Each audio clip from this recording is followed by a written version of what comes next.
பாதிக்கப்பட்டிருக்க அந்த நபர் வந்து 10 வருடமாக உங்களுடைய பிஜேபி ஆட்சியில் நாங்கள் நசிந்து போயிட்டோம், கஞ்சி தொட்டி வைக்கிற அளவுக்கு நிலைமையை ஆளாயிட்டோம்னு சொன்னால் ஒரு பொதுமக்களை ஒரு நபர் கேள்வி கேட்டால் அவரை சங்கியெல்லாம் சேர்ந்து அடிப்பீங்க சொன்னால் தறியெல்லாம் ஓட்ட முடியாம தறியெல்லாம் தனித்து உடைச்சு அதை வந்து இறப்புக்கு கிலோ கணக்கில் போடுற நிலைமை இந்த பகுதிக்கு வந்துருக்கு. ஆமாண்ணே, பத்தாண்டு காலமாக மோடி அவர்களுடைய ஆட்சி நாங்கள் வந்து பாருங்கன்னா ஒரு பைசா கூட ஓட்டுக்கு பணம் கொடுக்க மாட்டோம்னா அப்படின்னு பேசினாருன்னா, ஆனால் இப்போ பிடிப்பட்ட பணம் எந்த ஊர் பணம்னா, யார் பணம்னா, பிஜேபி பணமானா, நயினார் நாகேந்திரன் பணமானா, இல்லை அண்ணாமலை பணமானா, அல்லது உண்மையிலேயே தேர்தல் பத்திரத்தில் வந்தால் வாங்கிய ஊழல் பணமானா அப்படி கேட்க வேண்டிய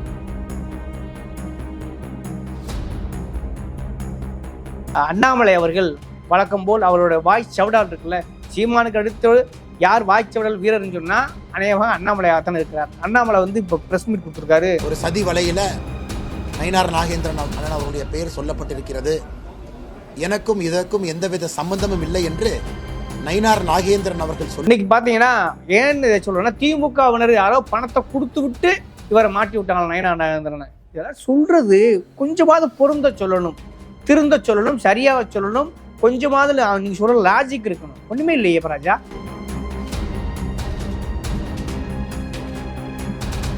நேற்றைக்கு பார்த்தீங்கன்னா பல இடத்துல வந்து செய்தியாளர்களை ரொம்ப கேவலமான முறையில், அதிகார தோரணையில், அதிகார திமிரில், ஆணவத்தில் ஒரு நடு ரோட்டில் ஓவர் ஆடி இருக்காரு. இது நல்லதில்ல அண்ணாமலை.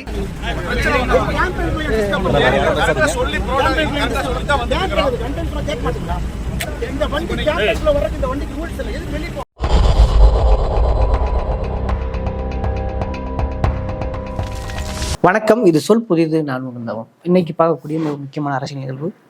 2 நாட்களாக பார்த்துருப்பீங்க, கிட்டத்தட்ட 4 கோடிக்கு மேலே தேர்தல் ஆணையத்தால் பறக்கும் படையால் பிடிபட்டுகிறது. பிஜேபியின் தேர்தல் வேட்பாளர், அதாவது திருநெல்வேலி வேட்பாளர் நயினார் நாகேந்திரனுடைய பணம் தான் பிடிபட்டுருக்கிறது எல்லா இடங்களும் பேசப்படுற செய்தியாக மாறுகிறது. இது பார்த்தீங்கன்னா தமிழ்நாடு முழுக்க ஒரு பெரிய அதிர்ச்சியை ஏற்படுத்தியிருக்கிறது. ஏனென்றால் கொஞ்ச நாளைக்கு முன்னாடி பார்த்தீங்கன்னா அண்ணாமலை அவர்கள் பேட்டி கொடுத்து பார்த்துருப்பீங்க. நாங்கள் வந்து பாருங்கன்னா ஒரு பைசா கூட ஓட்டுக்கு பணம் கொடுக்க மாட்டோம்னா அப்படின்னு பேசினாருன்னா, ஆனால் இப்போ பிடிப்பட்ட பணம் எந்த ஊர் பணம்னா, யார் பணம்னா, பிஜேபி பணமானா, நயினார் நாகேந்திரன் பணமானா, இல்லை அண்ணாமலை பணமானா, அல்லது உண்மையிலேயே தேர்தல் பத்திரத்தில் வந்தால் வாங்கிய ஊழல் பணமானா அப்படி கேட்க வேண்டிய கேள்வி சூழலுக்கு ஆளாக்கியிருக்கிறார்கள் இந்த பிஜேபி சங்கிகள். என்ன நடந்துக்குன்னு பார்த்தீங்கன்னா, சரியாக அதை எடுக்க அந்த ரயில் பெட்டியில் எடுக்கப்படுற டிக்கெட் முதற்கொண்டு கன்ஃபார்ம் ஆயிருக்கு. டிக்கெட் கூட எங்கே எடுத்திருக்காங்க, திருநெல்வேலி எடுத்திருக்காங்க. பிடிபட்டது யாரு? நயினார் நாகேந்திரனுடைய உறவுக்கார், சொந்தக்காரங்க, சரிங்களா? இன்னும் பிடிபட்ட எதிரான ஆட்கள் யாரு? நயினார் கம்பெனியில் வேலை ஆகக்கூடிய ஆட்கள். ஆனால் நயினார் நாகேந்திரன் இன்னைக்கு என்ன கதை தெரியுமா? அவங்க எனக்கு நிறைய கம்பெனிகள் இருக்குது, வேலை பார்க்குறாங்க, அவங்க யார் எவருன்னு எனக்கு தெரியாது. என்ன சொல்ல வர நீ? உன் கம்பெனியில் வேலை பார்க்குற உனக்கு தெரியாதுன்னா என்ன சொல்ல வர்ற? சரி, உனக்கே தெரியாதுன்னு சொன்னால் உன் கம்பெனி ஆட்கள்ங்கிறது கன்ஃபார்மாக இருக்கா இல்லையா, உறுதியாக இருக்கா இல்லையா? அதில் தாண்டி உனக்கு நெருக்கமான உறவுக்கார ஒருத்தர், அவர் ஒரு சொந்தக்காரர்லன்னு சொல்ல வரையா? இல்லை உன் கம்பெனியில் வேலைங்களாம் வேலையை பார்க்கணும்னு சொல்ல வரையா? என்ன சொல்ல வர்ற? பொய் சொல்கிறது கொஞ்சமாவது பொருந்த சொல்லணும். பிடிபட்ட பிறகு பிதற்றக்கூடாது, சரியா? உண்மைன்னா ஆக்ஷன் எடுங்க, கேஸ் போடுங்க, நிரூபிங்க, அப்படியே தான் சொல்லிட்டு விட்டுவிட்டு என்னமோ எனக்கு அதுக்கு சம்மந்தம் இல்லை, அது என் பணமே இல்லை. உன் பணம்னு யார் சொன்னது? நிச்சயமாக நயினார் நாகேந்திரனோட பணம் கிடையாது, அது ஊழல் செய்த பணம். குறிப்பாக சரியாக சொல்ல வேண்டுமானால் தேர்தல் பத்திரத்தில் அப்பட்டமாக உச்சநீதிமன்றம் அம்பலப்படுத்திய ஊழல் பணம் அது. அதுதான் இன்னைக்கு வந்து கோடி கோடியாக இறக்குறார்கள். அவர்கள் வந்து எப்பாடுபட்டாவது எந்த காரணத்தை கொண்டு தோத்து விடக்கூடாது, அல்லது ஒரு வாக்கு வங்கியை உயர்த்தவாவது கோடிகளை கொட்டி கொண்டிருக்கிறார்கள். அதுதான் அப்படி கோடிகளில் சிக்கியதான் இந்த ஒரு 5-6 கோடி சிக்கியிருக்குன்னு வச்சுங்களேன். ஏன்னா எல்லாத்தையும் கணக்கு 4 கோடிங்கிறது மதிப்பீடு. ஆனால் இவருடைய கணக்கெல்லாம் பார்த்தோம்னாக்க இப்போ கன்னியாகுமரியில் வந்து கோடிக்கணக்கில் பணம் இறக்கப்பட்டதாக தகவல் வெளியாகி கொண்டிருக்கின்றன. அது பிடிபட்டால்தான் என்னவென்று தெரியும். அப்போ அப்பட்டமாக நேரடியாக நயினார் நாகேந்திரனுடைய உறவினரே சிக்கியிருக்கிறார். அவர் கம்பெனியில் வேலை பார்க்குறவர் சிக்கியிருக்கிறார். ரயில் பெட்டியில் வந்த பயணத்தில் திருநெல்வேலி டிக்கெட் எடுத்திருக்கிறார், டிக்கெட்டு சிக்கியிருக்கு. இத்தனைக்கும் மேலே இது அரசியல் காழ்ப்புணர்ச்சி, யாரோ எனக்கு தெரியாதவங்க வந்து என்னை பழிவாங்குவதற்காக பணத்தை கொடுத்து அனுப்பியிருக்கிறார்கள் சொன்னா சோத்துக்குள்ள முழு பூசணிக்காய் அமுக்க சொல்லுவாங்கல்ல, நடக்கிற காரியமா? அதாவது கொஞ்சமாவது லாஜிக் வேணாமா? எப்படி இது உனக்கு ஒண்ணுமே புரியல அப்படின்னா நீ நிரூபி. யாரோ பணத்தை கொடுத்து என் மீது காழ்ப்புணர்ச்சி தான் இது செய்திருக்கிறார்கள் நீ நிரூபி. அதுவும் நிரூபிக்க துப்பு இல்லை, ஏன்னா நீ வசமாக மாட்டிக்கொண்டாய். அதனால இப்ப கதறினாலும் பதறினாலும் ஒன்றும் செய்ய முடியாது. மாட்டினது மாட்டுதான்.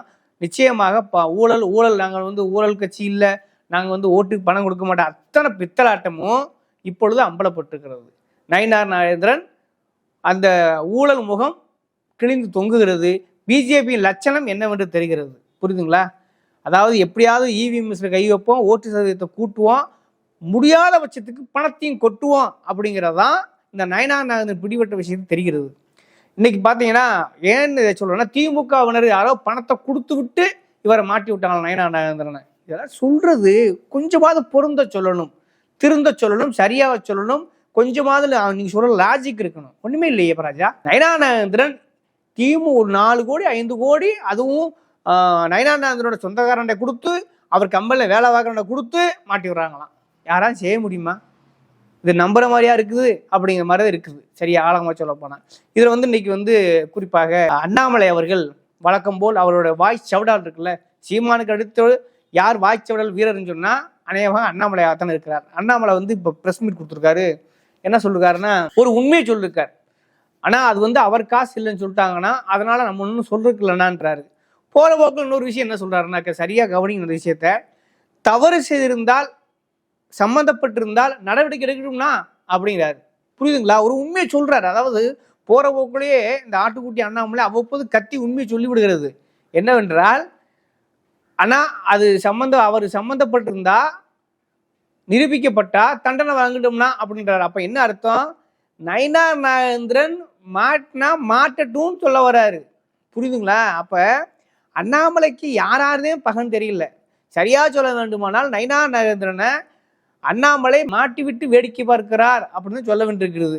இல்லைன்னா ஒரு தன்னோட கட்சிக்காரன் ஒருத்தன் இந்த மாதிரியான ஒரு சிக்கலில் மாட்டிட்டான்னு சொன்னா இது வேணா ஒரு முட்டு கொடுக்க வேண்டியான, அது என்ன சம்மந்தப்பட்டு நிரூபிக்கப்பட்டால் அவர் சம்மந்தப்பட்டவங்க தண்டனை பெற்றுத்தான் ஆகணும்னு சொன்னா அப்ப என்ன சொல்ல வர நீ? அப்ப எப்படியோ கிட்டத்தட்ட இன்னைக்கு ஆர்எஸ் பாரதி என்னன்னா, மிக முக்கியமா அவரை நயினார் நாகேந்திரனை தகுதி நீக்கம் செய்ய வேண்டும் தேர்தல் ஆணையம் அப்படின்னு ஒரு கோரிக்கை வைத்திருக்கிறார். அது நியாயமான கோரிக்கை தான். ஏனென்றால் பிடிபட்ட பிறகு அம்பலப்பட்ட பிறகு அது யாராக இருந்தாலும் நடவடிக்கை எடுத்தான் ஆக வேண்டும்.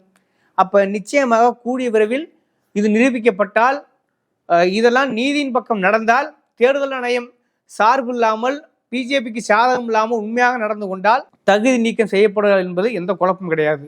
நிச்சயமாக நயினார் நாகேந்திரன் 4 கோடி ரூபாய் பிடிபட்டதால் தகுதி நீக்கம் செய்யப்பட்டார் அப்படின்னு அறிவித்தால் அதுதான் உண்மையான தேர்தல் ஆணையம்.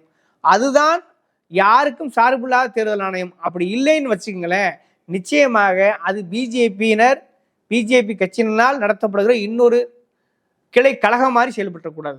ஏன்னா அதுக்கு அவ்வளவு சந்தேக சாத்தியக்கூறுகள் எக்கச்சக்கமா இருக்கிறது. ஏனென்றால் 2 தேர்தல் ஆணையர்களை இப்போ நியமிச்சது யாரு? பிஜேபி தான். அந்த அரசு சட்டத்தை திருத்தி அவர்களுக்கு சாதகமான ஆளையை நியமிச்சிருக்காங்க. அப்ப ஒட்டுமொத்தமா இது ஒரு நாடகமா கண்துடைப்பா மாறிவிடக்கூடாது. உண்மையிலே பிடிபட்டிருக்கு என்பது உறுதியாயிருச்சு. அப்போ உரிய தண்டனை கொடுக்கப்பட வேண்டும். அப்படி தண்டனை கொடுக்கப்பட்டால் அண்ணாமலை உட்பட நாளை மோடி வர்றாரு இல்லையா, மோடி மேல கூட விசாரணை வளையத்துக்குள் வரலாம். ஏனென்றால் அப்படியே அப்பட்டமாக பிடிபட்டிருக்கிறார்கள். இதில் அண்ணாமலை போகிற போக்குள்ள ஒரு விஷயத்தை கண்டனத்தை பதிவு பண்ண வேண்டியிருக்கிறது.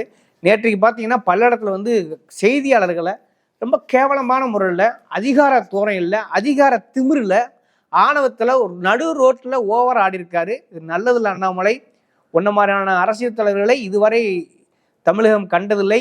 நீ அதிகார திமிரோடு ஒரு அரசியலுக்குரிய பக்குவம் கூட இல்லாமல், ஒரு அரசியல்வாதி ஜனநாயகவாதியாக இருக்கின்ற அடிப்படை அறிவோடு இல்லாமல் இன்னமும் நீ போலீஸ் புத்தியோடையே அந்த அதிகார திமிரோடைய தெரிகிறாய். இது நல்லதல்ல.